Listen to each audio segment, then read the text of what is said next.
Masechet Gitin, Daf Mem Dalet Amud Bet. On va commencer par Mem Dalet Amud Aleph, au milieu de la page. Ba'umine Merabi Ami, Eved Sheipil Atzmo le Gayasot, Ve'en Rabbo Yachol Leotzio, Lo Bedine Israël, Ve'lo Bedine Ovde Kochavim. Mahu Sheitol et Damav. Alors, le sujet, c'est ce qu'on avait déjà vu dans la Mishnah, à savoir qu'il est interdit de vendre un Eved Kenaani au Goïm. Pourquoi? Étant donné que le Eved Kenaani a les mitzvot comme celle de la femme.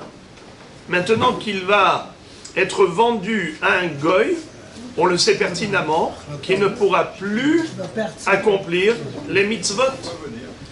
Alors, Hachamim ont sanctionné le vendeur. Ils ont dit, un juif qui vend un Eved Kenaani à un Goy, un Oved Kochavim, eh bien, il sera sanctionné. Laquelle sanction? C'est qu'il doit aller le racheter. Et il doit payer cher pour le racheter. Et une fois qu'il l'a racheté, il ne pourra pas la servir. Il ne pourra plus l'utiliser, il va devoir le libérer. Vous imaginez? Ça, c'est la pénalité, c'est l'amende.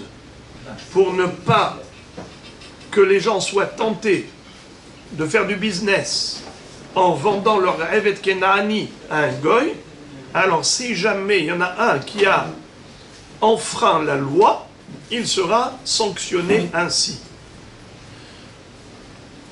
Deuxième hypothèse, c'est si jamais ce Eved Kenaani a pris la fuite. C'est-à-dire qu'il a quitté le Oved Kochavim, il a quitté le Goy. Et il est revenu chez son ex-propriétaire. Normalement, l'ex-propriétaire pourrait le reprendre. Pourquoi? On a déjà rappelé hier que la Torah nous a enseigné qu'un Eved Kenaani vendu à un Goy, ce n'est pas comme un Eved Kenaani vendu à un juif. Lorsque un Eved Kenaani est vendu d'un juif à l'autre, eh bien, il lui vend le gouffre du Eved Kenaani, le corps lui-même. Il devient sa propriété, comme un objet. Tandis que, lorsque le juif vend le Eved Kenaani à un Goy, le Goy ne devient pas propriétaire du corps du Eved Kenaani, mais uniquement de la main-d'œuvre. Il lui vend les Maaseh Yadav. C'est-à-dire qu'il n'y a pas de possibilité de vendre le gouffre du Eved Kenaani à un Goy. Il lui a vendu, mais c'est que Maaseh Yadav. Par conséquent, si jamais le Eved Kenaani s'est enfui de chez le Goy et il est retourné chez son ex-propriétaire juif, il est vraiment son Eved. Mais Hachamim ont dit, on va le sanctionner à son ex-propriétaire juif parce qu'il a vendu au Goy, sachant que chez le Goy il ne pourra plus faire les mitzvot. C'est quoi la sanction? C'est que maintenant il va devoir lui écrire un acte de libération, un get shehrur. Ça c'est la sanction. Donc, qui veut me rappeler les deux éventualités? Quelles sont les deux éventualités? Soit le Eved Kenaani a fui l'acheteur Goy et il est revenu chez son vendeur juif. Dans ce cas-là, Hachamim ont sanctionné le juif vendeur. C'est quoi la sanction? C'est qu'il lui écrit un get shehrur, un acte d'affranchissement. Soit, deuxième hypothèse, il ne s'est pas enfui de chez le Goy, le vendeur juif a l'obligation d'aller le racheter. Même si le Goy lui demande beaucoup d'argent pour le racheter, il est obligé de faire pidion. Et même une fois qu'il aura racheté, il ne pourra plus le soumettre à l'esclavage. Il va devoir lui écrire un get shehrur pour le libérer. Ça, c'est la base de l'enseignement de la Mishnah. Maintenant, la Gemara nous cite un problème qu'on a posé à Rabbi Ami. Voilà la question qu'on lui a posée. Ba'umine me Rabbi Ami, Eved shehipil atzmo le gayasot. Un Eved Kenaani qui a été se jeter entre les mains des preneurs d'otages. Il a été lui-même se rendre prisonnier de guerre. Lui-même. Alors maintenant, la question est la suivante. Si le propriétaire juif n'a pas les moyens d'aller le récupérer, ni par le biais des tribunaux goy, ni par le biais des tribunaux juifs. Si par exemple, ces preneurs d'otages, ils n'ont ni foi, ni loi, ni roi, ils font ce qu'ils veulent, ces pirates, eh bien, on ne peut pas récupérer le Eved Kenani par le biais du tribunal, ni le Beddin des Juifs, ni le tribunal des Goïm n'a d'emprise sur ces pirates. Mais par contre, les pirates sont d'accord de lui revendre son Eved Kenani. La question, maintenant, s'il le rachète, est-ce qu'il doit le libérer? Évidemment, il a le droit de racheter. Quel est le problème? Il y a zéro problème apparemment. Alors quelle est la base de la question? Alors regardez, la question, elle est sur la question. Pourquoi la Gemara se pose une question? Mais la réponse, elle est tellement évidente. Où est le problème ici? On a demandé à Rabbi Ami, on lui a posé une question, une barrière. Quelle barrière? Alors, il y a une mahloket entre Rashi et Ritba. Ce sont deux riches. Ritba dit quelque chose de très subtil. Il dit, il se peut que le propriétaire juif est un gros malin. Il sait pertinemment qu'il n'a pas le droit de vendre le Eved Kenani au Goïm. Et si jamais il vendait, Hachamim vont le sanctionner. La sanction, c'est quoi? C'est qu'il va perdre son Eved Kenani. Et peut-être même qu'il va payer beaucoup plus d'argent. Pourquoi? Parce qu'il doit aller le racheter et payer beaucoup plus cher parfois. Donc c'est énorme comme perte. Il n'est pas fou de courir un tel risque. Mais lui, il se croit plus malin que les Hachamim. Et il a dit, les Hachamim, si je vends officiellement au Goy, ils vont me sanctionner. Moi, qu'est-ce que je vais faire? Je vais aller voir le Goy. Je vais lui dire, écoute, moi, je n'ai pas le droit de te vendre. Et tu sais ce que tu vas faire? Écoute-moi bien. Moi, je vais dire à mon Eved Kenani d'aller se livrer à tes mains. Se livrer entre tes mains en tant que preneur d'otage. Comme si toi, tu l'as pris en tant que prisonnier. Ensuite, moi, j'ai le droit de venir et de te demander au moins de l'argent. Paye-moi. Et c'est comme ça que je vais te le vendre, mais pas une vente officielle. Une vente magouille. Comment? Toi, tu vas... Mon Eved Kenani, soi-disant, il va me fuir pour aller chez toi. Moi, je vais venir chez toi, je vais te dire, rends-le-moi. Tu vas me dire non. Alors moi, ce que je vais te dire, tu veux pas me rendre mon Eved Kenani, alors au moins paye-moi sa valeur. Et là, tu vas me payer sa valeur. C'est comme ça que je t'aurai vendu mon Eved Kenani, et les Hachamim ne vont rien me faire de mal. Eh bien, les Hachamim ont dit, ah malin, malin et demi. Tu te crois malin, nous on est encore plus malin que toi. Les magouilleurs, on les connaît. Alors tu sais quoi? Tu vas pas nous entourlouper. Même dans ce cas où le Eved Kenani s'est jeté entre les bras du preneur d'otages, et toi tu viens, tu lui dis rends-le-moi, rends-le-moi. Et lui il te dit non, je te le rends pas, mais je suis prêt à te payer. Tu ne pourras pas prendre cet argent. Tu ne pourras pas jouir de cet argent. Hachamim ont verrouillé l'histoire, et même vendre de cette manière indirecte, en disant à ton Eved, vas-y, chez lui, et à lui tu lui dis, prends-le comme un pirate, tout ça, ça ne va pas marcher. Les Hachamim ont déjà vu beaucoup plus loin que toi, et t'ont bloqué.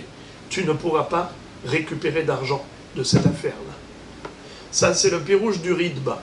Rachid dit plus simplement, c'est que, Pachout, une fois que les Hachamim ont fait cette Gezerah, ils ont dit, si tu permets de récupérer de l'argent par rapport à une vente forcée, alors les gens peuvent s'habituer à vendre sciemment leur Evet Kenaani à un goy.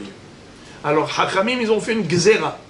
C'est quoi une Gezerah? Une barrière de sécurité. Et ils ont dit, afin que les gens ne soient pas tentés de vendre leur Evet Kenaani à un goy, alors on va mettre une barrière de sécurité, c'est que même si jamais le goy lui a pris, en fait, c'est le Evet Kenaani qui s'est jeté entre les mains du preneur d'otages, de l'attaquant, de l'assaillant, de ce qu'on appelle Gayasot.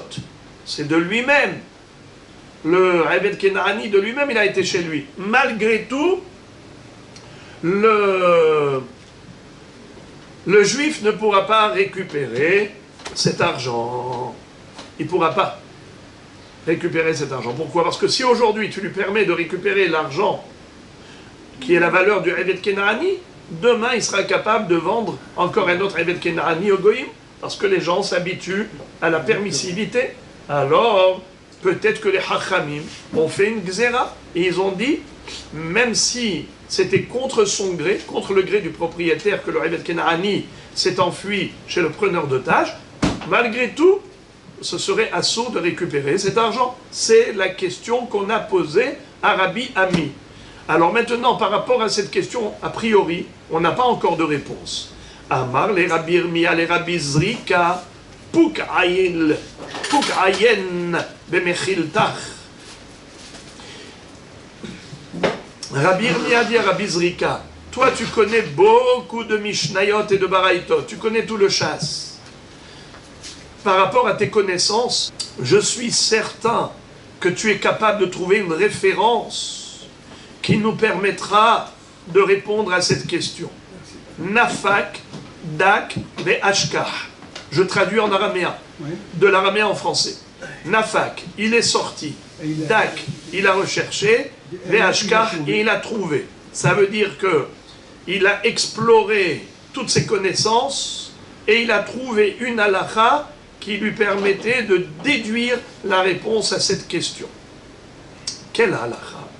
Détania, comme il est écrit dans la Braïta, Hamocher Beto le'oved kochavim damav asurim ve'oved kochavim she'anas beto shel Israel ve'en be'alav yachol leotzio lo bedine Israel ve'lo bedine ovde kochavim mutar litol et damav וכותב ומעלה בערכאות שלהם מפני שהוא כמציל מידם.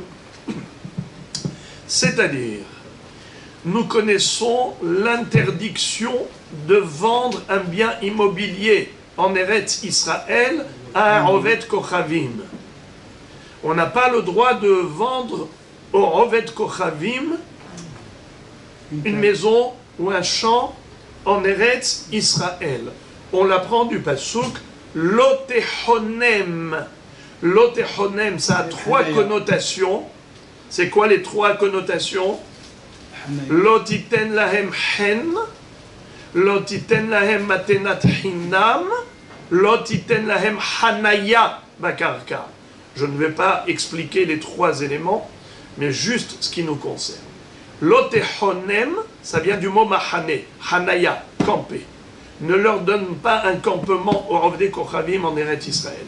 Ne leur vend pas une hanaya bakarka. Celui qui a vendu une maison à un Oved Kochavim en Eretz Israël, la sanction que lui ont infligé les Hachamim, c'est de lui interdire le profit de ce bénéfice. Il a gagné de l'argent, de la vente, le produit de cette vente est interdit au profit pour Israël, car il a transgressé le issur de vendre à un Oved Kochavim. Mais, si ce n'est pas une vente voulue, Roved Kochavim chez Anas Beto Shel Israël. Un Roved Kochavim qui a spolié la maison du juif en Eretz Israël. Ve'en be'alav yachol leotzio lo bedine Israël ve'lo bedine Roved Kochavim. Et on se trouve dans une situation où il n'y a ni foi ni loi, c'est la loi de la jungle. C'est-à-dire que Israël ne peut pas récupérer son bien immobilier par la voie juridique, ni par le Beddin, ni par les tribunaux goïm. Par contre, la seule chose qu'il puisse récupérer, c'est la contre-valeur, l'argent, le prix de la maison. Dans ce cas-là, il a le droit de lui dire « Tu veux absolument l'appartement, alors paye-le-moi ». C'est vrai qu'il n'a pas le droit de le lui vendre sciemment, mais là, ce n'est pas de bon gré, c'est contre son gré, mais au moins il récupère l'argent, c'est permis. C'est permis même d'aller établir un acte notarié pour que ce soit dans le cadastre, qu'il y ait le tableau, pour que cette maison soit vendue en bonne et due forme, et lui, il a récupéré au moins la valeur de cette maison. Donc nous voyons qu'il y a une différence fondamentale entre une vente voulue et une vente forcée. Lorsque c'est forcé, c'est-à-dire que le bonhomme lui a spolié la maison, il a le droit de récupérer au moins l'argent qui correspond à la valeur de cette maison.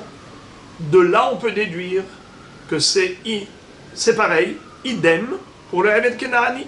Tu n'as pas le droit de vendre un Eved Kena'ani au Eved Kochavim, mais si le Eved Kena'ani s'est enfui et contre le gré de son maître, il s'est retrouvé entre les mains du preneur d'otages, des Gaïasot, et il n'a pas la possibilité de récupérer le Eved Kena'ani lui-même par la voie juridique, est-ce qu'il a le droit au moins de lui réclamer l'argent, lui réclamer la contre-valeur? Réponse, Rabotaï, dites-moi, qu'est-ce que vous en pensez? Oui. Réponse oui. Oui. Pourquoi? Comme pour la maison. Comme pour la maison. De la même façon qu'il a le droit de récupérer la valeur de la maison, puisqu'on lui a saisi la maison de force, ainsi, il a le droit de récupérer la valeur du Eved Kena'ani. Nahon, c'est une belle réponse? Oui, mais Ça vous plaît? Oui, mais c'est faux. C'est beau, mais c'est faux. La Gemara dit Vedilma, Hanemile Bait, Kevan de lo Sagile Belo Bait, Lo Atele Zabune, Aval Avda, de Sagile Belo Avda, Atele Zabune, Olo. C'est-à-dire, il est fort possible que ça ne ressemble pas à la maison. Le Eved Kena'ani et la maison sont incomparables. Mais oui. Pourquoi pour la maison, on a autorisé a posteriori de récupérer au moins la valeur de la maison, l'argent? C'est parce que une maison s'est fait pour habiter. Le bonhomme s'est fait éjecter, expulser de chez lui par ce Roved Kochavim, Racha Merusha. Alors il lui dit, au moins tu me payes la valeur de la maison. Pourquoi nous ne craignons pas qu'à partir de là, les gens s'habituent à vendre? Aujourd'hui, c'était une vente forcée, mais demain, ça peut devenir une vente voulue. Pourquoi nous ne craignons pas cela? Car les gens ne vendent pas leur maison. Ce n'est pas quelque chose par lequel on est tenté. Car moi, j'ai besoin d'habiter, j'ai besoin de vivre dedans. Donc, il n'y a pas à craindre que si tu permets de jouir du produit lucratif de cette vente, eh bien, demain, il sera tenté de faire pareil, Meratson. Non, parce qu'un homme ne vend pas une maison, Meratson, il veut habiter dedans. Tandis que pour le Eved Kena'ani, on peut s'en passer. Parfois, l'argent m'intéresse plus que le Eved, donc je peux être tenté de le vendre. C'est pour cela que Hachamim pourrait interdire même la jouissance de ce bénéfice, bien que c'était contre son gré. Le Eved Kena'ani l'a fui et s'est livré entre les mains du preneur d'otages. Et aujourd'hui, tu vas aller récupérer cet argent. Mais aujourd'hui, tu récupères cet argent, d'accord, mais demain, tu vas te dire, tiens, c'est bon l'argent du Eved. Et demain, tu vas être tenté de vendre vraiment un Eved. Comme Rashi a expliqué, Hachamim peuvent mettre une barrière de sécurité en disant on t'interdit ce qui est permis pour ne pas que tu te permettes ce qui est interdit. Donc on t'interdit de jouir de la valeur du Eved Kenaani, bien qu'il s'est enfui contre ton gré, car demain tu pourrais être tenté de le vendre de bon gré. Alors, Olo, ou bien peut-être qu'il n'y a pas de différence à établir entre le Eved Kenaani et la maison. C'est le Safek. Le Safek, il reste entier. Alors la Gemara va nous citer une réponse. Shalach Leu Rabbi Ami. Écoutez Rabbi Ami, quand on lui a posé la question, vous vous rappelez à qui on avait posé cette question? Qui est-ce qui se rappelle? À Rabbi Ami? Alors regardez qu'est-ce qu'il va répondre, et c'est assez rarissime que quelqu'un, qu'un Hacham s'exprime de cette manière. Regardez ce qu'il a dit. Il a écrit comme ça. Minni, de ma part, Ami Bar Natan. Lui, Rabbi Ami, son père s'appelait Rabbi Natan. Moi, Ami Bar Natan, Torah Yotz'a Lechol Israël. Je diffuse cette halakha dans tout Israël. Écoutez-la bien. Un Eved Kenaani, Sheipil Atzmo Legayasot, qui s'est livré entre les mains du preneur d'otages. Ve'en rabo yachol leotzio, et son maître ne peut pas le récupérer.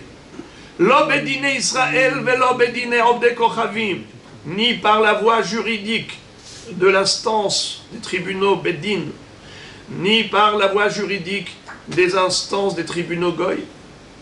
Mutar litol et damar, il a le droit de récupérer au moins la valeur.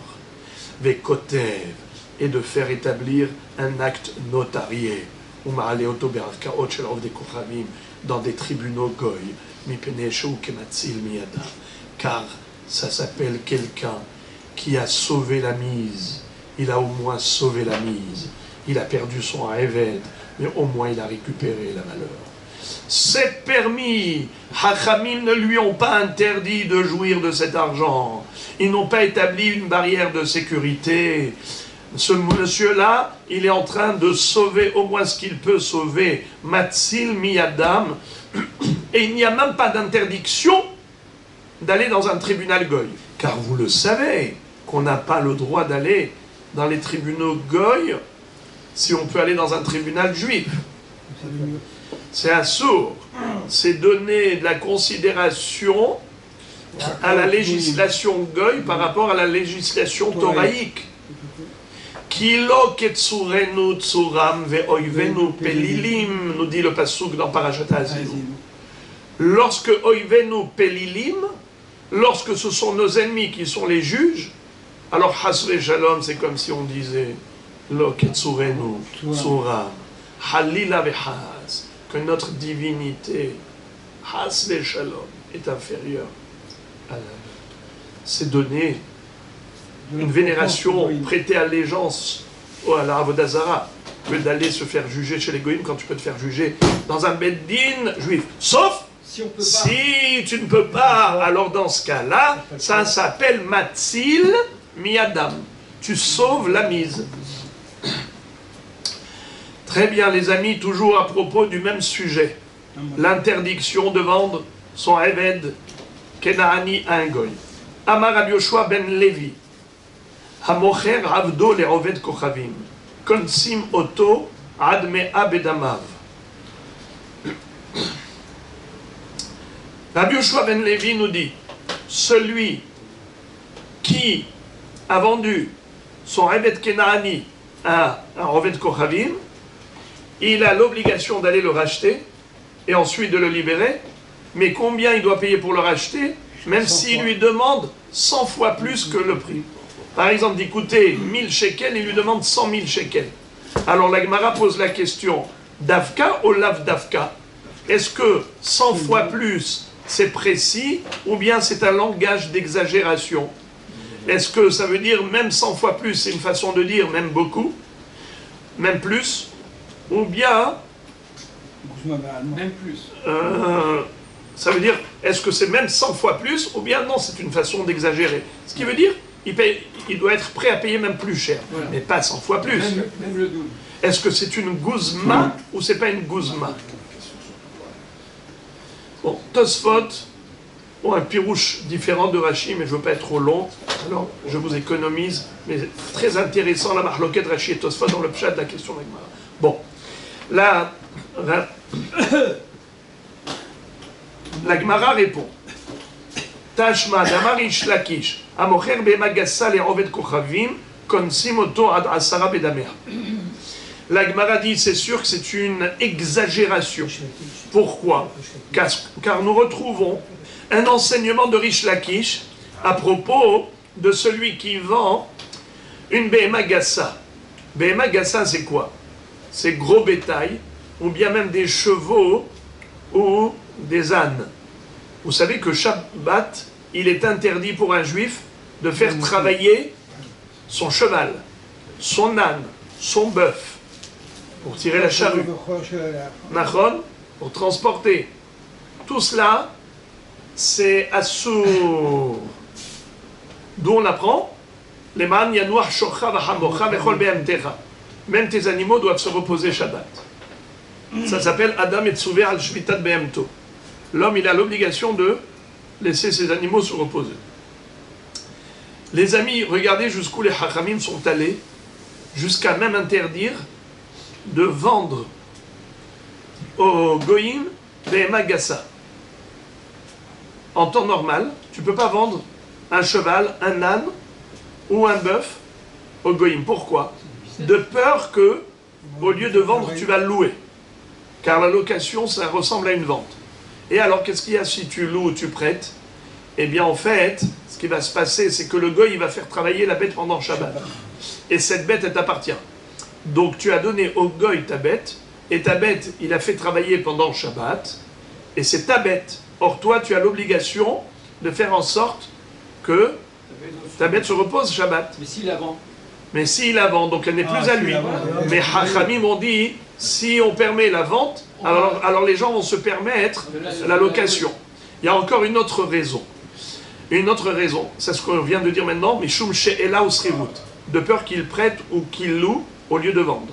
Alors, voilà, on a mis une barrière de sécurité, on a interdit même la vente, de peur qu'il loue, et quand il loue, il y aura un vrai problème. Il y a encore un autre problème, c'est le Mehamer, Mishum Nisyone. C'est quoi Nisyone? C'est la Gemara d'Amaseret Avodazara qui nous explique que, imaginons que le juif est vendu l'âne ou le cheval pendant, on va dire, vendredi après-midi, au goy. Le goy revient et lui dit, dis-moi, ton cheval, il fonctionne? Tu es sûr qu'il est en bonne santé? Ton hamor a l'air d'être ahmar. Il ne veut pas avancer. Alors il lui dit, mais attends, tu ne sais pas y faire. Laisse-moi faire. Il arrive, et lui, avec sa voix à laquelle était habitué le hamor ou le cheval, il dit, non, Udada, allez, Udada. Et qu'est-ce qui se passe? Tout de suite, le cheval se met à galoper, l'âne se met à chevaucher. Mais qu'est-ce qu'il y avait sur leur dos? Il y avait un fardeau, il y avait un bagage. Et donc maintenant, qui a fait avancer dans le Réchout Arabim, dans le domaine public, ou faire sortir du domaine privé au domaine public? Eh bien, c'est le juif. Comment s'appelle cette avéra de conduire un animal qui transporte? Mehamer, bravo. Mehamer, ça vient du mot hamor, c'est conduire le hamor. Chauffeur de... Oui, c'est un issour. Eh bien, les frères et les amis, nous craignons que ça se passe à quelle heure? À l'heure de l'entrée du Shabbat. Lui, il est venu faire la réclamation, on va dire, une demi-heure avant Shabbat. Alors il va avec lui, mais en attendant, le soleil s'est couché, Shabbat est rentré, et lui va dire Udada, Udada, et le cheval et le hamor avancent pendant Shabbat en transportant, c'est qui? C'est le juif. De peur qu'on en arrive là, Hachamim ont dit En mochrin behema gassa le'ovdei kochavim. Maintenant, quel est le din si quelqu'un a transgressé ce issur rabbinique? Il a quand même forcé la barrière rabbinique. Et il a vendu. Alors, la sanction de Hachamim, c'est qu'il aille racheter. Et même si le goy réclame maintenant beaucoup plus, il doit être prêt à payer 10 fois plus. Par exemple, il a vendu à 1000 shekels, il doit être prêt à le racheter à 10 000 shekels. Alors la Gemara dit, tu vois? Il a fait une affaire. Donc tu vois que c'est pas 100 fois plus, c'est 10 fois plus. Alors, le Eved Kenaani, quand Rabbi Yoshua ben Levi avait dit qu'il faut être prêt à le racheter même à 100 fois plus le prix de vente, 100 fois plus, on s'était demandé est-ce que c'était précis ou est-ce que c'était une exagération. La Gemara dit c'est sûr que c'est une exagération. La preuve, c'est que pour la BMA, on ne lui a imposé que 10 fois plus, de payer 10 fois plus pour acheter. C'est ça la sanction. Donc la sanction elle est limitée à 10 fois plus. Alors les 100 fois plus dont on a parlé dans le Révet, c'était une exagération. Car en réalité, la sanction elle ne va pas être plus importante que pour une BMA. Si la sanction d'une BMA c'est 10 fois plus la valeur, donc pareil pour le Eved Kenaani, c'est 10 fois la valeur, mais pas 100 fois. Donc les 100 fois, c'est juste une exagération. Joli, la Gemara dit non. Vedilma sha'ane, Eved, des kolioma biyoma, mafkale mitzvot. Qui te dit que la sanction qu'ont infligé les hachamim aux vendeurs du hamor et du shor et du cheval, elle est de la même gravité, la même sévérité que Hachamim ont adopté vis-à-vis d'un juif qui a vendu un Eved Kenaani au Goy. Peut-être que le Eved Kenaani, c'est beaucoup plus grave quand on le vend au Goy que Shor, Hamor et Sous. Pourquoi? Car maintenant, il est en train de lui retirer les mitzvot, c'est-à-dire en le vendant au Goy, il lui enlève la possibilité d'accomplir les mitzvot au jour le jour. Car chaque jour où le Eved Kenaani se trouve chez le Goy, il ne peut pas faire les mitzvot. Mafkale mi mitzvot kol yoma veyoma, chaque jour.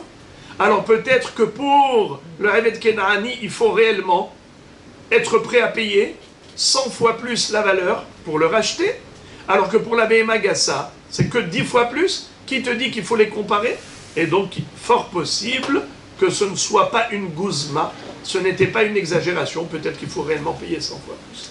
Donc, on est resté dans le point d'interrogation. Est-ce que c'est une exagération, 100 fois plus ou pas?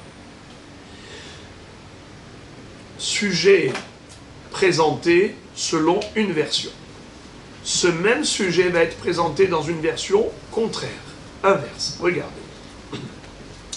Ika de Amré. Certains nous disent que Amar Rabbi Yoshua ben Levi, Amocher Avdo le Ovet Kochavim Konsim Oto Ad Asara Bedamar. C'est l'inverse. Pour le Eved Kenaani, Rabbi Yoshua ben Levi nous enseigne que si jamais le juif a enfreint la loi et il a tout de même vendu le Eved Kenaani à un goy, le Knas, la sanction, c'est qu'ils doivent payer 10 fois plus. Alors, maintenant les amis, quand on a dit 10 fois plus, est-ce que c'est Dafka ou Lav Dafka? Est-ce que c'est limité à 10 fois plus, ou bien ça peut aller même encore plus loin? C'est-à-dire si par exemple il lui demande 11 fois plus, 20 fois plus, 30 fois plus, est-ce que le juif est obligé de payer tout ça? Non. C'est le Safek. Davka ou Lav Davka. Rashi nous explique que là, le Davka c'est à l'envers. Avant, quand on avait dit que c'est une exagération, ça veut dire qu'on ne va pas jusque-là. Mais là, au contraire, le Lav Davka, c'est pour dire que peut-être que l'obligation, elle est encore plus sévère.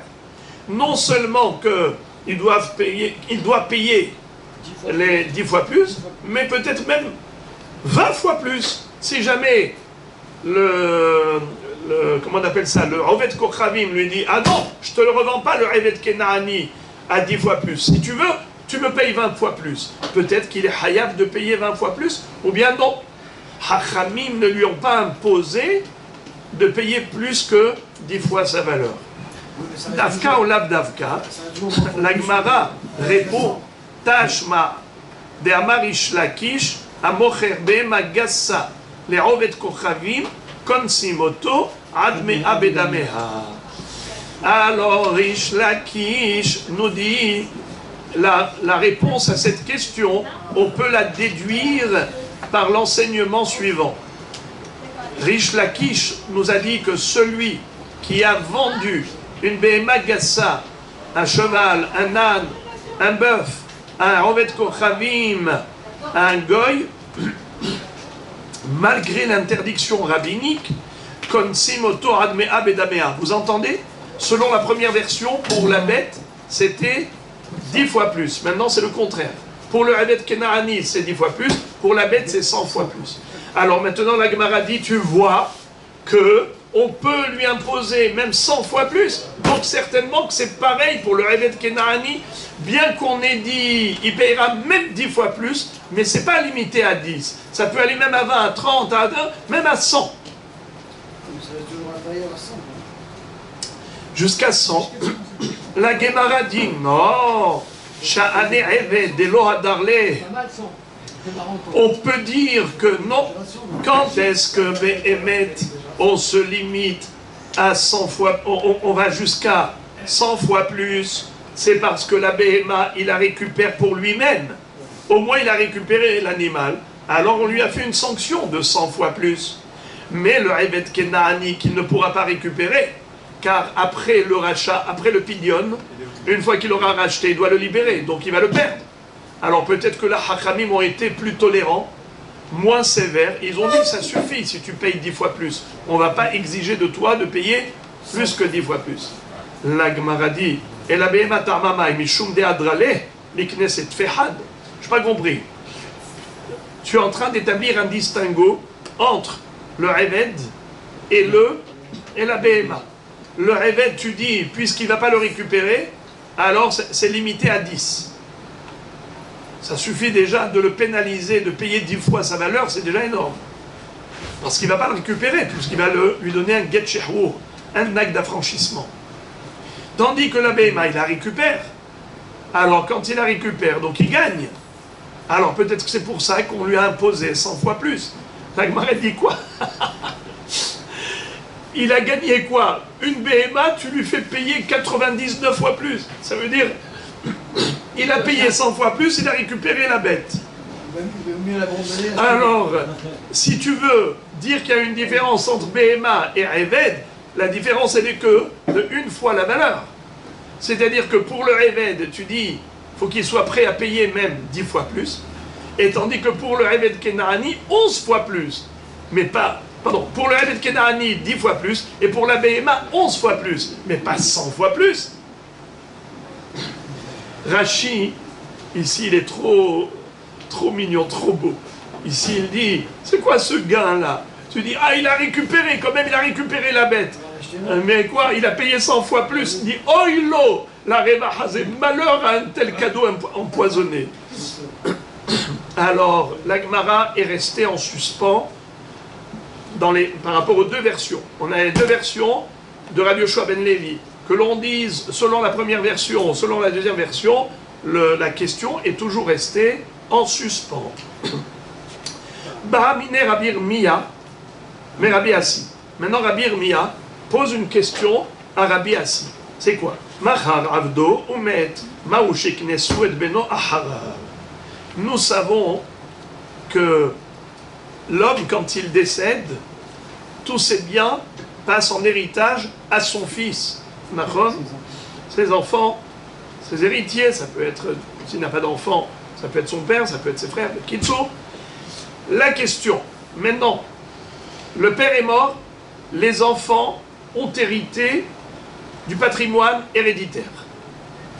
Imaginez-vous que le père avait vendu son Eved Kenaani, Mahar Avdo. Si le père était encore vivant, évidemment qu'il aurait dû le racheter. Comme on vient de dire, c'est l'amende, la pénalité. Hachamim l'ont sanctionné en lui imposant le rachat, le pidyon. Ok.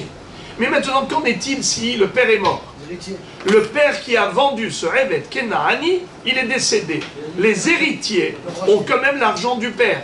Est-ce qu'ils doivent utiliser l'argent de l'héritage pour racheter ce Eved Kenani comme si le père était vivant? Est-ce que ce Knas, la sanction que Hachamim ont imposée à l'homme, est-ce qu'elle est aussi héréditaire? C'est-à-dire qu'ils héritent aussi de la sanction. Ils héritent des droits, mais aussi des devoirs. Mais ici, ce n'est pas qu'un devoir. Ici, c'est juste une sanction.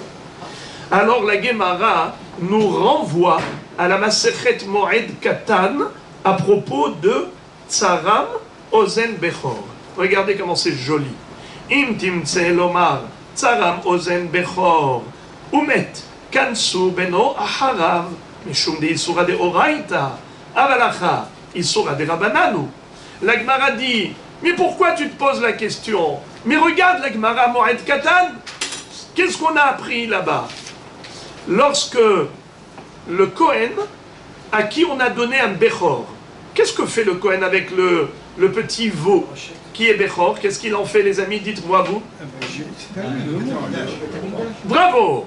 Il apporte comme Korban au Bet Amigdash. Là-bas, le Kohen va le sacrifier, et une fois qu'on a aspergé le sang et consumé les graisses sur l'autel, le Kohen va manger la viande de ce Korban. Où ça, les amis? À l'intérieur d'Yerushalayim, intramuros de Jérusalem. Maintenant, quel est le din si ce Bechor n'est pas apte à être sacrifié? Parce qu'il a un moum, il a un défaut. Il a un défaut. Maintenant, Tsaram Ozen Bechor, ce Kohen, il est super malin. Il dit, mais moi, je n'ai pas envie d'aller jusqu'à Jérusalem. J'habite Natania. Tu t'imagines? Je dois faire tout ce parcours pour aller au Beth Amikdash, pour offrir ce sacrifice. Eh bien, moi, j'ai trouvé le système. Il prend un couteau ou des ciseaux et il lui coupe l'oreille à son petit veau. Il lui met un moum, un défaut, et maintenant, c'est Bechor Baal Moum. Il n'est plus Kadosh Bigdushat Korban, c'est Mamono Shel Kohen. Rabotai, écoutez bien. Si ça s'était passé tout seul, que le veau, par exemple, il a essayé de se faufiler au travers du grillage, et il s'est blessé, maintenant il a un défaut, c'est pas de la faute du Kohen. Tout va bien pour le Kohen. Il n'a pas besoin de le sacrifier, c'est un Bechor Baal Moum, il le garde pour lui, c'est son argent. Le Israël lui a donné le Bechor, il en fait avec ce qu'il veut maintenant. Quand il lui avait donné qu'il était parfait, il aurait dû le sacrifier, mais maintenant qu'il est insacrifiable, il peut le garder pour lui. Mamono chez le Kohen. Mais maintenant que le Kohen lui-même, c'est lui qui lui a infligé ce défaut, Hachamim ont sanctionné le Kohen. Ils ont dit non, finish, tu ne pourras pas en profiter. Tu ne pourras pas en profiter. Rabotai, la Gemara dit, tu vois, là-bas, que même si le Kohen est mort, les enfants héritiers ne pourront pas profiter de ce Bechor-là, dont le père lui a infligé un défaut. Tu vois alors que la sanction, elle est héréditaire. Comme le patrimoine est héréditaire, il n'y a pas que les droits, mais les devoirs, même la sanction. C'est beau ou pas comme comparaison? Alors la même chose, celui qui a vendu le Eved Kenani, Hachamim l'ont sanctionné comment? Ils ont dit, il doit aller le racheter. Eh bien là aussi, les héritiers, ils ont l'argent du père, il faut qu'ils aillent le racheter. La Gemara dit, tu compares l'incomparable. Aucun rapport. Pourquoi? À propos du Tsorem Ozen Bechor, celui qui a coupé l'oreille du Bechor, pourquoi est-ce que cette sanction, elle est héréditaire? Parce que le père a transgressé un issour de la Torah. Alors que pour le Eved Kenani, il n'a transgressé qu'un issour rabbinique. Quel est le issour d'infliger un défaut au Bechor, à un korban? Qui peut me dire quel est le pasouk duquel on apprend que c'est assour de couper le ozen du Bechor d'un korban? Kol mum lo yebo. Hachamim disent kol mum lo yehayebo. Faut pas lui infliger un mot, il ne faut pas lui faire un grand défaut. Eh bien là, tu as transgressé un issour de la Torah, tu payes pas que toi, même tes héritiers. Tandis que l'interdiction de vendre un Evet Kenaani au Goïm, c'est que un issur rabbinique. Pourquoi Hakamim ont interdit de vendre un Evet Kenaani? Qui peut me rappeler la raison? Car il le pousse à l'abandon des mitzvot, puisque le goy ne laissera plus faire les mitzvot. Eh bien, peut-être que cette sanction, elle n'est infligée qu'aux pères, mais pas aux enfants. La Gemara pousse le bouchon encore plus loin. Elle dit Veim timtse lomar, kiven melarto b'moed umet, lo kansu beno harav, mishum de lo havadi sura, hachamai. Les didé kansura banan vehalite, odilma les mamone kansura banan vehaite. C'est-à-dire,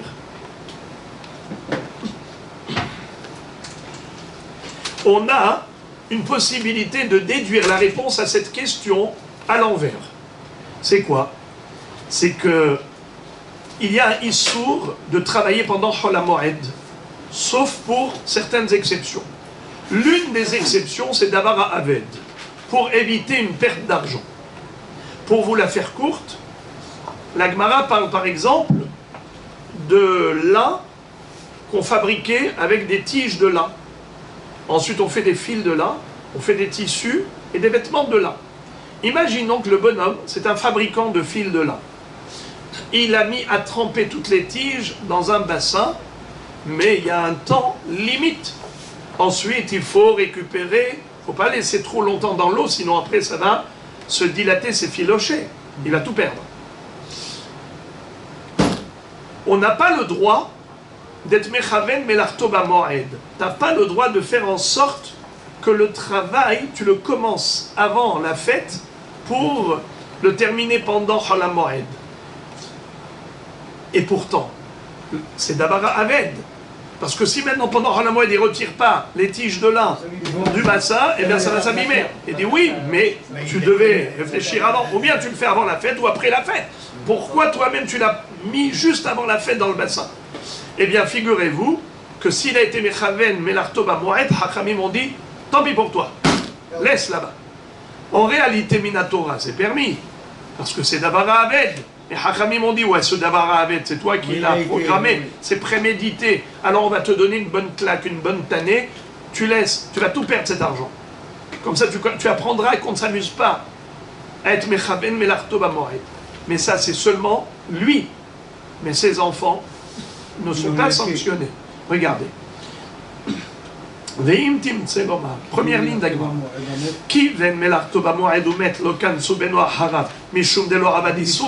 Car lui, le père, il avait mis le lin où? Dans le bassin avant la fête. Et il est mort Yom Tov. Chol HaMoed, les enfants, ils ont le droit de prendre ça. Pourquoi? Parce que celui qui a fait la Havera, il n'a pas fait la Havera vraiment. Pourquoi il n'a pas fait la Havera? La Havera, c'est pas de mettre dans le bassin avant Yom Tov, c'est de récupérer du bassin pendant Chol HaMoed. Lui, il n'a pas fait la Havera. Donc peut-être que c'est la raison pour laquelle on a allégé la sanction par rapport aux héritiers. Lui, les d'idées Kansura Banan, en réalité, il n'est plus de ce monde. Odil Malemamone Kansura Banan, vérité. Ou bien peut-être que Hachamim ont sanctionné son argent. Et donc, l'argent est là. Et par conséquent, peut-être que oui, il faut que les héritiers rachètent le Evet Kenaani avec l'argent qu'ils ont hérité de leur père, puisque leur père avait vendu le Evet Kenaani. À Marley, il a répondu Tani Tuha. Tu veux la réponse à cette question? Alors écoute bien. Voilà les amis, on va s'arrêter là. On va terminer le sujet aux 2 points. Regardez. Sadeh shenit kavetza bashevirit, tizara le motzae shevirit. Nitaiva ou nidaira, lo tizara le motzae shevirit. Ve'am Rabbi Yossi bar Hanina naktinan hetiva umet beno zorah. Alma le dide kansura banan, lebre lo kansura banan. Qu'est-ce que ça veut dire? La réponse à cette question. Est-ce que la sanction est héréditaire? Réponse non. Quelle en est la preuve? On a une halakha concernant la Shemitah. C'est une année durant laquelle nous n'avons pas le droit de travailler la terre. Mais il y a des travaux interdits Minatora, d'autres qui sont interdits que par les Hachamim. Ceux qui sont interdits par la Torah, c'est par exemple Zri'a, Sadecha, Lotizra, et Karmecha, Lotizmor, et Sefiach Ketzirecha, Lotiktzor, et Inneve, Nezirecha, Lotivtzor. Donc ce qu'on a, la Torah interdit, c'est Zri'a, Ketzira, Betzira et Zemira. Ok, c'est quoi Zemira déjà? Élagage. L'Iktzor, moissonner. L'Izroa, semer. L'Ivtzor, vendanger les raisins. Ok. Alors maintenant, les autres travaux, par exemple, engraisser la terre. A priori, c'est une tolda de Harisha, parce que même Harisha, bien que ça ne figure pas dans ce passouk, mais on a une autre source, une autre référence pour interdire même le labour, bien que ça ne figure pas dans le passouk de Parashat Behar. Rabbi Ishmael dit qu'on l'apprend à la Chalem Moshe Sinai, et Rabbi Akiva l'apprend du passouk Baharish ou Bakatsir Tishbot. Ok. Maintenant, la Harisha, elle a une tolda, elle a un dérivé. L'interdiction de labourer la terre, c'est engraisser la terre. Car labourer, c'est bonifier le sol pour le rendre apte à l'agriculture. Mettre des engrais, c'est rendre la terre apte à l'agriculture. C'est une interdiction rabbinique de le faire pendant la Shemitah. Qu'en est-il si le bonhomme a engraissé la terre? Alors regardez ce qui est écrit.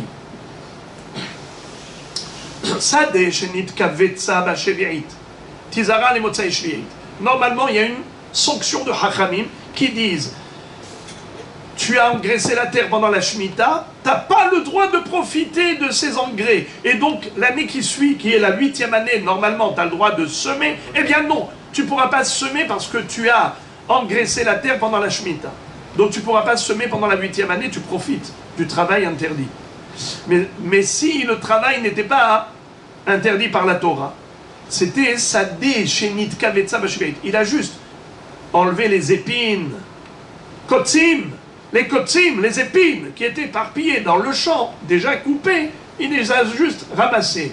C'est vrai, ça améliore et bonifie le sol, mais ce n'est pas un travail mamache agricole, c'est un soukmut de Rabbanan, c'est la raison pour laquelle il n'y a pas de sanction. Il peut semer le sol l'année suivante à la 8e année. Par contre, ni taïva ou ni daïra. C'est quoi ni taïva? Ça vient de quelle racine le mot Nitaïva? Tov. Il a bonifié le sol. Nitaïra, ça vient du mot dire. C'est quoi dire? Un enclos. Vous savez comment ils faisaient pour engraisser? Ils mettaient un enclos autour du champ, ils amenaient tout le troupeau et les laissaient là-bas paître. Et donc automatiquement tout le fumier, tous les excréments, ça devenait du fumier, ainsi de suite. Alors, Nitaïva, l'otizara le motsai shvi'it. On le sanctionne, il ne pourra pas. Il ne pourra pas ensuite profiter de ses engrais l'année suivante, c'est-à-dire pendant la 8e année après la Shemitah. Par contre, s'il est mort, on a une halakha, Hetiva Umet, et il a engraissé le sol pendant la Shemitah, et ensuite il est décédé, le fils pourra travailler la terre la 8e année. Tu vois donc que le fils n'est pas sanctionné par rapport à la Avera du père. Eh bien pareil pour nous les amis, pour le Eved Kenahani, pas besoin que le fils aille racheter le Eved Kenahani que son père avait vendu au Goy. Et on termine le sujet. Pareil, Amarabaye Naktin Antimetarot Shel Hadero Met Kansu Rabanan no Haram. Maïtama Ezek Shedonika Lo Shme Ezek Uknasa de Rabananu les Didé Kansu Rabanan, livré le Kansu Rabanan. What is it? Vous le savez que celui qui endommage le bien matériel d'autrui, il est condamné à un dédommagement. Il doit lui reverser des indemnités. Ça s'appelle en hébreu Adam Hamazik. Un homme qui a causé un préjudice matériel à autrui, il se doit de l'indemniser. Maintenant, quel est le din si ce dommage n'est pas visible? Exemple, il était tamé. Et il a touché la terouma du Kohen. Skin. Le Kohen, par exemple, il avait la terouma, il devait manger cette terouma, et maintenant cette terouma, elle est tméa, il ne peut plus la manger, il doit la brûler. Qui est-ce qui lui a rendu impur? Eh bien, le juif qui était tamé, il a touché cette terouma, il lui a rendu tamé. Ça s'appelle en hébreu Adam Amazik. Est-ce qu'il doit payer un dédommagement au Kohen? Répondez par oui ou par non. Eh bien, Minatora, non. Midirabanan, oui. Pourquoi Minatora, non? Parce que ce n'est pas visible. Les mêmes fruits sont restés les mêmes physiquement. Le dégât est invisible. Un dégât invisible, la Torah n'a pas condamné un dédommagement pour cela. Mais les Hachamim, oui, ils l'ont sanctionné. Alors maintenant, imaginons qu'il est décédé. Est-ce que son fils qui a hérité de ses biens doit payer le dédommagement à titre de knas? Bravo, non. Pourquoi? Car la sanction, elle est infligée qu'au père qui a commis le préjudice, qui a causé le préjudice, mais pas à l'enfant qui n'a pas commis de faute.